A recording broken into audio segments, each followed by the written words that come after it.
Assalamualaikum warahmatullahi wabarakatuh. Teman-teman, hari ini kita mau diskusi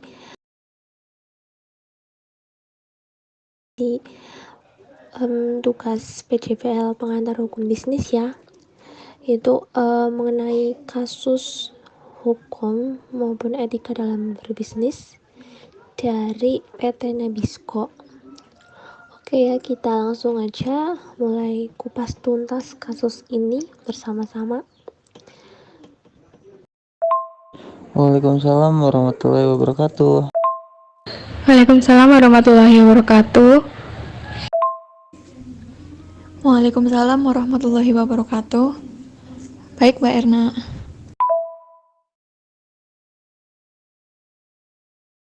Oke, jadi aku di sini mau ceritain kasusnya dulu ya. Jadi PT Nabisco itu merupakan suatu perusahaan yang memproduksi aneka makanan ringan, seperti salah satu produknya yang terkenal yaitu Oreo. Jadi Oreo ini sempat menuai kasus, dan kasus itu juga dibilang sangat serius. Jadi PT ini tuh nggak cuma di Indonesia, di luar negeri juga ada. Di dalam negeri, di Indonesia ini memproduksi Oreo juga, dan di luar negeri juga sama memproduksi. Lah, karena mungkin biasanya kan produk dari Indonesia itu sudah halal, terusan melaninnya juga sudah tidak terdeteksi ada kandungan melanin maksudnya, terus juga aman untuk dikonsumsi. Dan nggak tahu kenapa tiba-tiba Oreo itu kodenya itu berubah, yang jadi yang dulunya MD gitu, yang atau artinya produk yang dihasilkan di dalam negeri, kok ini jadi ML gitu. Artinya barang yang diproduksi oleh luar negeri. Dan akhirnya setelah diteliti dan diperiksa oleh BPOM, ternyata Oreo buatan luar negeri ini mengandung melanin yang sangat berbahaya bagi kesehatan tubuh. Kemudian akhirnya tuh Oreo ditarik peredarannya dari pasar, dan tentunya PT Nabisco ini juga mendapatkan sanksi yang tegas. Jadi di dalam kasus ini itu terdapat etika bisnis yang dilanggar oleh PT Nabisco adalah etika kejujuran. Jadi PT Nabisco ini tidak memberikan peringatan terhadap konsumen tentang kandungan melaninnya. Jadi PT Nabisco ini mengambil produk dari luar negeri, tetapi dia tidak memberitahu kepada konsumennya bahwa ini tuh produk luar negeri dan mengandung aneka bahan-bahan yang seperti ini begitu. Dalam PJPL ini kita disuruh untuk mengidentifikasi beberapa poin mengenai kasus ini. Tapi sebelum itu kita juga harus tahu tentang apa sih itu pengertian perlindungan konsumen, dan dasar hukumnya itu apa aja sih gitu kan ya. Teman-teman ada yang mau jelasin nggak perlindungan konsumen itu apa serta dasar hukumnya? Untuk pengertian perlindungan konsumen yaitu perangkat hukum yang diciptakan untuk melindungi dan terpenuhinya hak konsumen. Sebagai contoh, para penjual diwajibkan menunjukkan tanda harga sebagai tanda pemberitahuan kepada konsumen. Iya, oke sih Mbak Lina. Apa teman-teman ada yang mau menambahkan? Saya melanjutkan ya, Mbak. Untuk hakikatnya juga terdapat dua instrumen hukum penting yang menjadi landasan kebijakan perlindungan konsumen di Indonesia, yaitu terdapat dalam Undang-Undang Dasar 1945 sebagai sumber dari segala sumber hukum di Indonesia, mengamanatkan bahwa pembangunan nasional bertujuan untuk mewujudkan masyarakat adil dan makmur. Tujuan pembangunan nasional diwujudkan melalui sistem pembangunan ekonomi yang demokratis sehingga mampu menumbuhkan dan mengembangkan dunia yang memproduksi barang dan jasa yang layak dikonsumsi oleh masyarakat.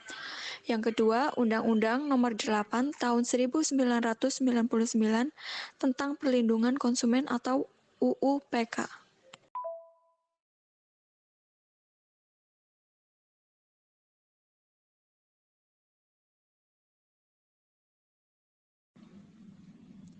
Awal berdirinya Nabisco pada tahun 1898, yaitu beberapa perusahaan kue bergabung untuk membentuk National Biscuit Company atau Nabisco. Lalu pada tahun 1902, Nabisco menciptakan Barnum's Animal dan membuat mereka terkenal dengan menjual Oreo dalam kotak kecil, dirancang seperti sebuah kandang dengan tali terpasang atau untuk digantung di pohon Natal. Lalu pada 10 tahun berikutnya, pada tahun 1912, Nabisco punya ide baru untuk sebuah kuki, yaitu 2 coklat dengan krim mengisi di antara keduanya.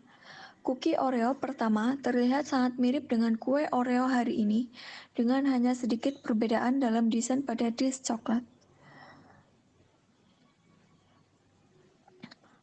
Lalu untuk kasus produk susu buatan Cina yang menewaskan 4 orang anak dan 54.000 penyakit lainnya terungkap.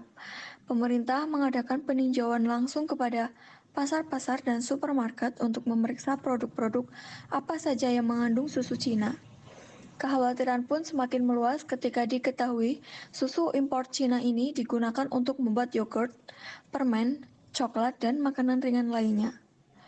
Oreo salah satu produk makanan ringan yang dikabarkan mengandung susu Cina atau melamin. Melamin adalah sebuah zat kimia berbentuk kristal putih yang digunakan untuk membuat produk plastik, pupuk, bahan perekat, bahan untuk membuat produk tahan api, polimer, dan pembersih. Jika melamin dalam konsentrasi tinggi, bisa menyebabkan batu ginjal dan gagal ginjal, khususnya pada bayi. Ketika dicerna, metabolisme menghasilkan amonia di dalam tubuh yang menyebabkan kegagalan ginjal. Melamin dalam produk Oreo digunakan sebagai pengkilat biskuit coklat dan pemutih pada krim rasa yang terdapat di lapisan tengah biskuit. Nah, setelah BPOM melakukan tinjauan langsung pada pasar dan supermarket, maka tidak lama seluruh produk Oreo langsung dicabut dari peredaran karena dianggap tidak sesuai dengan kandungan makanan yang semestinya dan terdapat zat kimia yang dapat berdampak buruk pada tubuh apabila dikonsumsi pada waktu yang lama.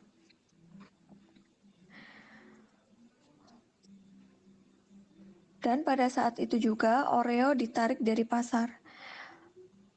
Kemudian perusahaan Oreo mengalami kerugian yang sangat besar. Krisis kepercayaan dan kerugian secara materi dan imaterial. Dilihat dari kasus yang menimpa Oreo seperti yang telah dijelaskan di saya tadi,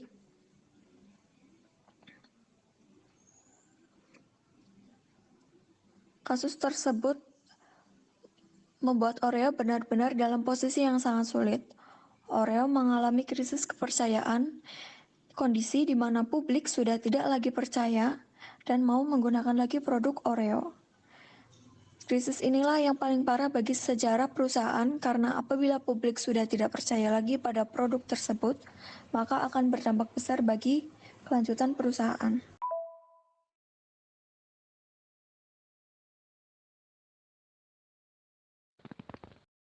Oke, terima kasih Mbak Nita atas penjelasan yang sangat rincinya. Kita lanjut ke poin yang selanjutnya, yaitu mengenai penanganan kasus PT Nabisco Indonesia. Barangkali ada yang mau menjelaskan, Mbak Lina atau Mas Bogas atau Mas Ishak, dipersilahkan. Saya akan menjawab untuk penanganan kasus PT Nabisco Indonesia. Brand image dengan yelil yang mudah dicerna seperti kasus tadi sangat melekat kepada anak-anak. Kekhawatiran orang tua ini menjadi membludak sebab disukainya biskuit Oreo yang merupakan biskuit favorit anak-anak mengandung bahan melamin. Hal ini cukup berlangsung lama di dunia perbisnisan perbisnisan sehingga tingkat penjualan menurun drastis. BPOM dan Dinas Kesehatan mengatakan bahwa Oreo produksi luar negeri mengandung melamin dan tidak layak untuk dikonsumsi karena berbahaya bagi kesehatan, maka harus ditarik dari peredarannya. BPOM hanya menarik produk yang berasal dari luar negeri dan bukan produksi dalam negeri. Untuk membedakan dengan melihat kode di kemasan produk tersebut. Kode MD, produksi dalam negeri, aman dikonsumsi. Sedangkan kode ML, produksi luar negeri. Berita susu yang mengandung melamin akhirnya merembet juga ke Indonesia. BPOM akhirnya mengeluarkan pelarangan terhadap peredaran 28 produk yang dicurigai menggunakan bahan baku susu melamin dari Cina. Di antaranya yang akrab di telinga kita antara lain Oreo sandwich coklat atau wafer stick dan M&M's. Selain itu, ada beberapa produk yang diduga mengandung bahan susu dari Cina seperti es krim Indomeiji, susu Dut Lady.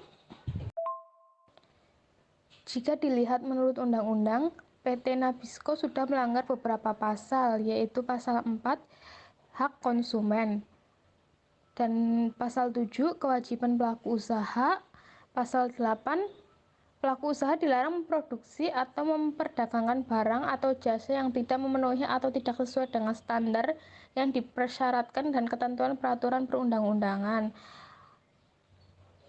Pasal 19 ayat 1 pelaku usaha bertanggung jawab memberikan ganti rugi atas kerusakan, pencemaran, dan kerugian konsumen akibat mengkonsumsi barang atau jasa yang dihasilkan atau diperdagangkan.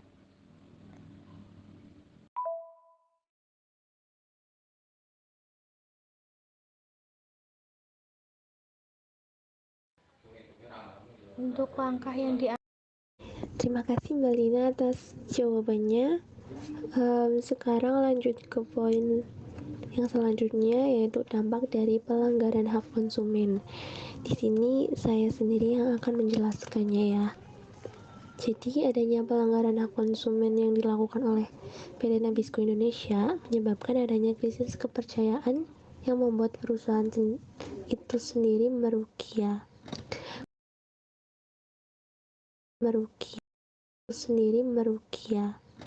Kerugian yang diterima bukan hanya berupa kerugian material, tetapi juga kerugian imaterial. Kerugian material itu berupa kerugian yang diterima karena produknya tidak laku di pasaran. Akhirnya pemasukan barang berkurang, omset menipis, dan laba pun sedikit.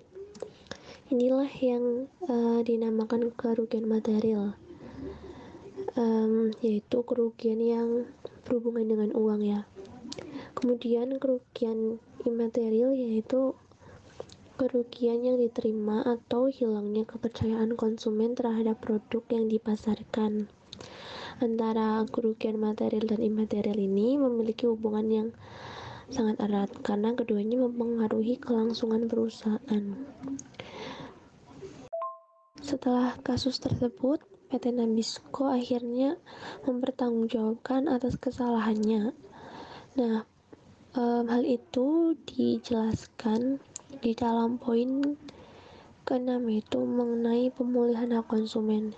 Jadi di sini berisi penyelesaian masalah yang dilakukan oleh perusahaan untuk melakukan pemulihan produk terhadap hak konsumen.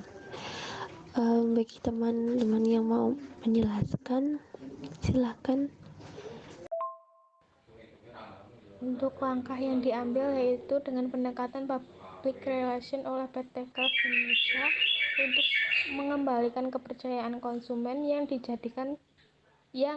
dilakukan sebagai berikut, yaitu menggunakan jasa orang ketiga, ahli gizi, atau orang yang bekerja dalam bahan penelitian kandungan makanan atau minuman. Jadi Oreo diuji di lab untuk mengetahui bahaya yang terkandung dalam produk Oreo. Dan yang kedua, mengadakan press conference atau press release Ini untuk memberikan informasi kepada masyarakat agar masyarakat bisa mengetahui atau bisa meluruskan pandangan yang salah mengenai produk Oreo dalam negeri. Dengan meluruskan pandangan yang selama ini salah, diharapkan masyarakat Indonesia bisa mengembalikan citra atau image perusahaan PT Kraft Indonesia. Yang ketiga, mengganti iklan Oreo yang lama dengan yang baru.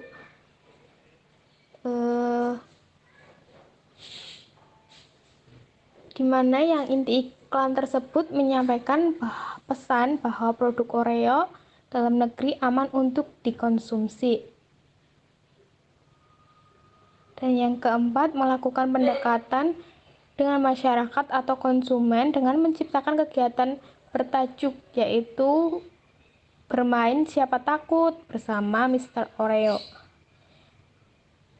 Dan yang terakhir, pertanggungjawaban yang dilakukan oleh perusahaan.